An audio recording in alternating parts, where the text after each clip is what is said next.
Hi friends, today we are going to perform De Morgan's first theorem and second theorem. So aim to verify De Morgan's theorems using ICs. For this, apparatus consists of IC kit, logic gates and wires. So we know the De Morgan's first theorem. The complement of the sum is equal to product of their complements. That means A plus B bar is equal to A bar dot B bar.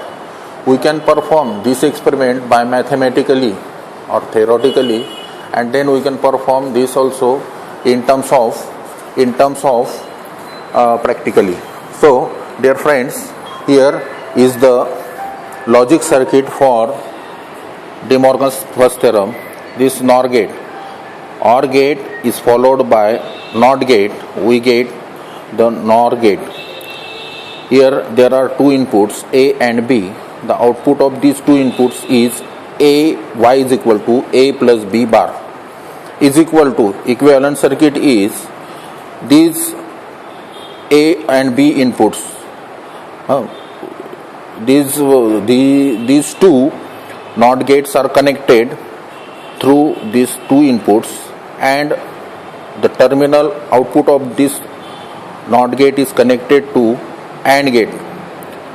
The output of this AND gate is equal to Y is equal to A bar dot B bar. So it is also called as bubbled input AND gate. So we can perform by truth table this NOR operation and bubbled AND operation are equivalent. So here is the truth table given below. Here there are two inputs A and B, so there is four possibilities. So if A and B are 0, then A plus B is equal to 0, and the complement of this A plus B is equal to 1. In second case, A is 0, B is 1, A plus B is equal to 1, complement of A plus B is 0.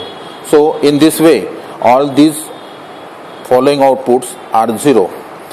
In the same case, in the case of bubbled AND gate, there are four possibilities. Here there are two inputs A 0 and B 0. Then A dot B is equal to 0, and the complement of A is 1 and complement of B is 1. So A dot B, that means 1 dot 1 is equal to 1. So output will be 1. And then in other cases, there is the output of A bar dot B bar, that means the output of bubble AND gate is 0 for second, third and fourth cases, and so on. Thank you.